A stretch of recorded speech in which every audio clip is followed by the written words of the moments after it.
আসসালামু আলাইকুম। এখন দেখবেন সংবাদ শিরোনাম। সাতক্ষীরা ৩ আসনে মনোনয়ন নিয়ে কোন্দলের জেরে কোণঠাসা বিএনপি প্রার্থিতা বাতিলের বিরুদ্ধে আপিলের ঘোষণা বিদ্রোহী শহীদুল আলম। দেশের উত্তর ও দক্ষিণ পশ্চিমাঞ্চলের বিভিন্ন জেলার ওপর শৈত্যপ্রবাহ অব্যাহত, হিম বাতাস আর তীব্র ঠান্ডায় স্থবির জনজীবন। প্রার্থিতা ফিরে পেতে ইসিতে আপিল শুরু, আবেদন করা যাবে শুক্রবার পর্যন্ত। ভোট বানচালের চেষ্টা করলে কঠোর ব্যবস্থা, হুঁশিয়ারি স্বরাষ্ট্র উপদেষ্টার। জামায়াত ইস্যুতে অস্বস্তি কাটছে না এনসিপিতে। নতুন রাজনৈতিক বন্দোবস্তের লড়াইয়ে নেই দলটি, দোলাচল থাকলেও জোটের পক্ষে অধিকাংশ সদস্য। এতক্ষণ দেখছিলেন সংবাদ শিরোনাম, এখন দেখবেন বিস্তারিত। টানা আন্দোলনেও বিএনপির প্রার্থী বদল হয়নি সাতক্ষীরা ৩ আসনে। আসনটিতে স্বতন্ত্র প্রার্থী হয়েছেন বিএনপির কেন্দ্রীয় নির্বাহী কমিটির সদস্য ডক্টর শহীদুল আলম। তবে ১% ভোটার স্বাক্ষরিত পত্রে ত্রুটি থাকায় মনোনয়ন বাতিল করেছেন রিটার্নিং কর্মকর্তা। পরবর্তীতে আপিলের ঘোষণা দেন এই প্রার্থী। অন্যদিকে কোণঠাসা হয়ে আছেন বিএনপির মনোনীত প্রার্থী কাজী আলাউদ্দিন। সাতক্ষীরা ৩ আসনে দলীয় মনোনয়ন ঘোষণার পর আন্দোলনে নামেন বিএনপি নেতাকর্মীরা। প্রার্থী পরিবর্তনের দাবিতে টানা ১৭ দিন চলে বিক্ষোভ, কিন্তু তাতে সাড়া দেয়নি দল। অবশেষে স্বতন্ত্র প্রার্থী হন ডাক্তার শহীদুল আলম। তবে ১% ভোটার স্বাক্ষরিত পত্রে ত্রুটি থাকায় যাচাই কার্যক্রমে মনোনয়ন বাতিল হয় তার। মনোনয়নপত্রে আমার মোহাম্মদ শহীদুল আলম একটি ভুল আছে, তার প্রেক্ষিতে আমার মনোনয়নপত্র বাতিল করা হয়েছে। আমি এ বিষয়ে নির্বাচন কমিশনে আপিল করব। আসনটিতে বিএনপির প্রার্থী কাজী আলাউদ্দিন দলীয় টিকিট পেলেও স্থানীয় বিএনপি নেতাকর্মীদের তোপের মুখে আনন্দ মিছিল সফল হয়নি তার। তবে এসব নিয়ে ক্যামেরায় কথা বলতে চান না তিনি।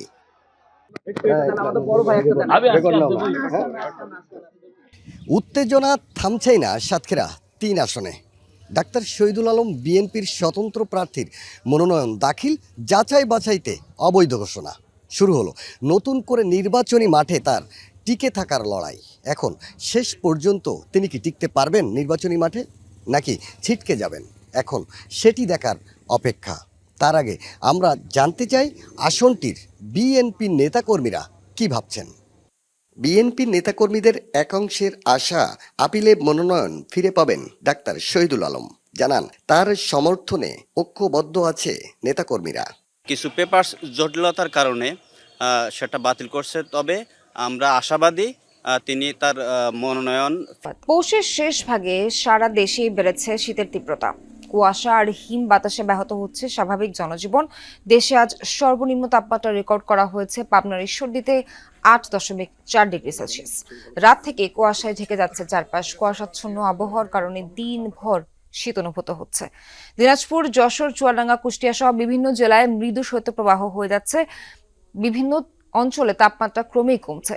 বেলা গড়ানোর সাথে সাথে বিভিন্ন স্থানে সূর্যের দেখা মিললেও শীত কমছে না। ভোগান্তি বেড়েছে ছিন্নমূল খেটে খাওয়া মানুষের। শীতের সাথে বাড়ছে ঠান্ডাজনিত রোগ ব্যাধি। এদিকে ঘন কুয়াশার কারণে গত রাত 12:30টার দিকে পাটুরিয়া, দৌলতদিয়া, আরিচা, কাজিরহাট নৌ রুটে ফেরি চলাচল বন্ধ ঘোষণা করা হয়। প্রায় 7 ঘন্টা পর চালু হয় ফেরি। আমি এই মুহূর্তে রয়েছি পাবনার যে ঈশ্বরদী, যেখানে আজকে বাংলাদেশের সর্বনিম্ন তাপমাত্রা 8.4 ডিগ্রি সেলসিয়াস। আমি সেই অঞ্চলে রয়েছি ঈশ্বরদীতে।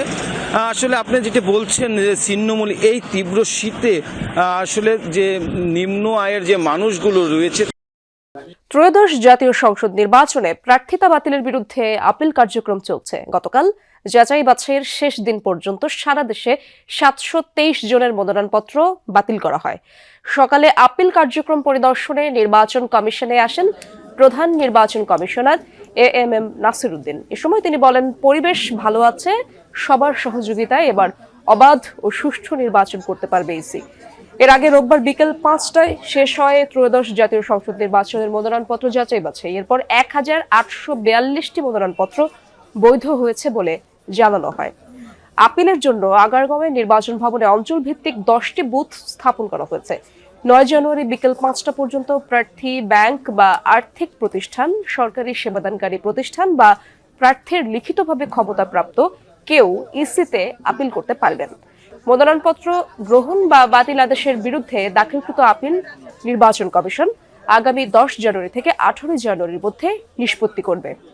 আমার বিরুদ্ধে কোনো মামলাও নাই, আমার বিরুদ্ধে কোনো ঋণ খেলাপিও নাই, অন্যান্য যেসব কারণে বাতিল হয় এদের কোনো কারণ নেই, শুধু ফর্মটা কেন ফিল আপ হলো না এটাই আমার অপরাধ। জেলা রিটার্নিং অফিসার অবশ্যই সকলের সাথে সমতার সুষম বন্টন করবে, আমাদেরকে বৈষম্য করা হয়েছে, এই জন্য আমরা আবার আপিল করতে এসেছি।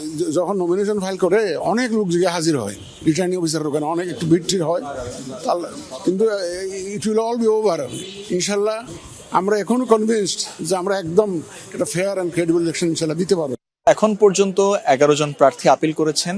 এটি হচ্ছে কেন্দ্রীয় বুথের তথ্য অনুযায়ী মোট 11 জন আসলে এখানে আপিল করেছেন এবং এখনো কিন্তু আসলে আপিল চলছে। আমরা একটু বর্তমান অবস্থাটা দেখাতে চাই। এখানে যেহেতু আজকে আপিলের প্রথম দিন, সেই আপিলের প্রথম দিনে কিন্তু অনেকটা নিস্তরঙ্গভাবেই কাটছে এবং আমরা দেখলাম যে আসলে অর্ধবেলা পেরিয়ে গেলেও আসলে খুব একটা ব্যস্ততা বা আমরা তেমন কোনো হেভিওয়েট প্রার্থীদেরকে দেখিনি কোনো ধরনের সেরকম কোনো কর্মব্যস্ততা। মানুষজন আসছেন, আসার পর তারা কিন্তু তাদের যে এই আপিলগুলো তারা কিন্তু এই যে রিটার্নিং অফিসারের যে মনোনয়নপত্র বৈধ কিংবা গৃহীত না করার যে সিদ্ধান্ত, তার বিরুদ্ধে যে আপিলটি সেটি করছেন।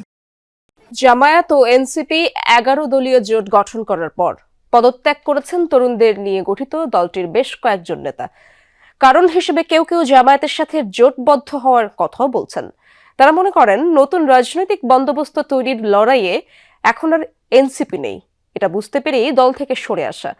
এদিকে দলের যুগ্ম আহ্বায়ক সারোয়ার তুষার জানান, পদত্যাগের কারণে দলের ভেতরে কিছুটা দোলাচল থাকলেও অধিকাংশই রয়েছে জোটের পক্ষে। 28 ফেব্রুয়ারি আত্মপ্রকাশ ঘটে 24 জুলাই অভ্যুত্থানে নেতৃত্ব দেয়া তরুণদের দল জাতীয় নাগরিক পার্টি এনসিপির। দলের নেতৃত্বে নাহিদ ইসলাম, সঙ্গী হিসেবে সম্মুখ সারিতে আছেন জুলাই আন্দোলনের অনেক পরিচিত মুখ।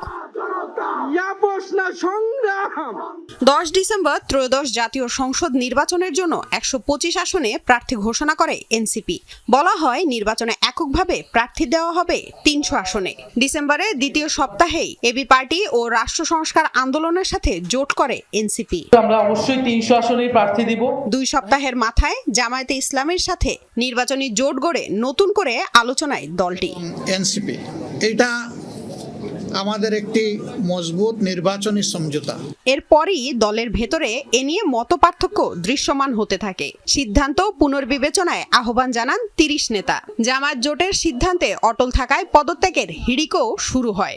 দল ছাড়ে কেন্দ্রীয় আহ্বায়ক কমিটি ও তৃণমূলের অন্তত 1.5 ডজন নেতা। এরই মধ্যে স্বতন্ত্রভাবে নির্বাচনে লড়াইয়ের ঘোষণাও দিয়েছেন কেউ। কয়েকজন আবার নিজেকে গুটিয়ে নিয়েছেন রাজনীতি থেকে। নতুন একটি রাজনৈতিক বন্দোবস্ত, বৈষম্যহীন রাজনৈতিক ব্যবস্থার লড়াইয়ে এনসিপি আর নেই। সেই মুহূর্তে আমরা আমাদের লড়াইকে ত্যাগ না করে এনসিপিকে ত্যাগ